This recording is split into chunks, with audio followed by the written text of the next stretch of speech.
What I wanted to do with Full Metal Jacket, that I made a periodical chart of movie stars in my mind, and I said, okay, let's put all these movie stars. There were no African Americans in my chart. That's the white privilege. Yeah, there was Mel Gibson, there was Tom Cruise, there was John Wayne, there was Henry Fonda, there was, etc. And I said, now, there they are. Is there some common thread that I can now pull from them? What was the movie that made these people into movie stars? So John Wayne was Stagecoach, Tom Cruise, Top Gun, Mel Gibson, Road Warrior, Mad Max, Road Warrior.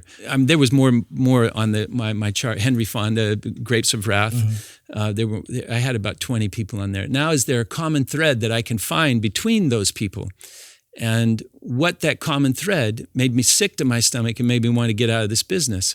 It was justifiable homicide. Wow. That Mel Gibson's family had been murdered, and it was now okay for him to go find those people. Fantasy. Yeah, the revenge fantasy. Tom Cruise was killing Russians, the ultimate enemy during the 80s when Ronald Reagan was president of the United States. Right. I've heard that you had an issue with the politic for that movie. I did. Yeah. So in Full Metal Jacket, when I had to stand over that young Vietnamese girl. That's the sniper. What my goal was in that scene was to splash blood on the audience. I wanted them to feel the weight of that girl's death and the responsibility of what we do to young people when we send them off to go fight in a war, and they have to stand over a young Vietnamese girl who's begging them to end her life. Right.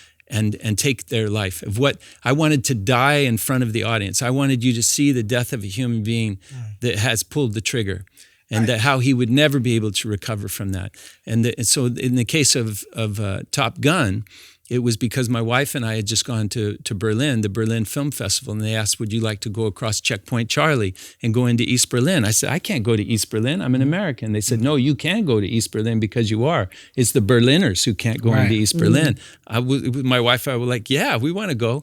So we crossed that Checkpoint Charlie, and it was like going Wizard of Oz backwards. We went from a colorful Berlin into black and white East Berlin, and it felt like the synagogues and the buildings were still burning. Like you went back in time. It was unbelievable. And they took us to this monument for where 1 million Russian soldiers had died fighting the Nazis in the Second World War. And I was like, wait a minute.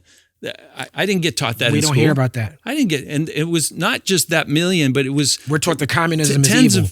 of 20 million. That some people say they don't even know how many Russians died. And if it hadn't been for the Russians fighting the Nazis, the whole outcome of the war might have been very different. That's exactly right.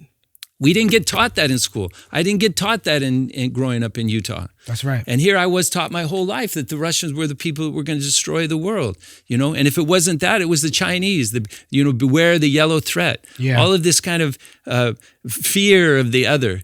And so it makes sense that when I came back, the movie that was waiting for me after turning down Top Gun, because I turned it down because of those Cold War politics, because it was perpetuating that lie. And then I waited and waited and waited, and then came Full Metal Jacket. I think it's interesting that the scene where Gomer Pyle shoots Emery, Hartman, right? Was his neck? Yeah. When he walks into the head, he says, "What is this Mickey Mouse shit?"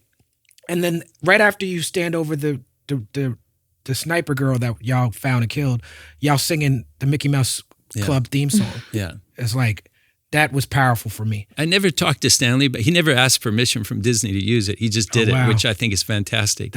We'd never get away with that today. No, you cannot. But it's the words, and Stanley's deep, right? Stanley maybe the only genius maybe I ever met in my life. I'm sure I've met others, but his genius was right there in front of him. Who's the leader of the gang that's made for you and me? Who's the leader of the gang? Who's marching coast to coast and far across the sea? Right, so it goes back to those marching chants you were doing in boot camp. Who's the leader of the gang? Who is marching coast to coast and far across the sea? That was, remember I told you, I said, I don't understand why we were fighting in Vietnam, but was it just for westward expansionism? Was it just to get Coca-Cola and Marlboro cigarettes to expand what I believe is American democracy, is that we don't live in a republic anymore, a democratic society. We live in a capitalistic society, we're a corporatocracy. That's right.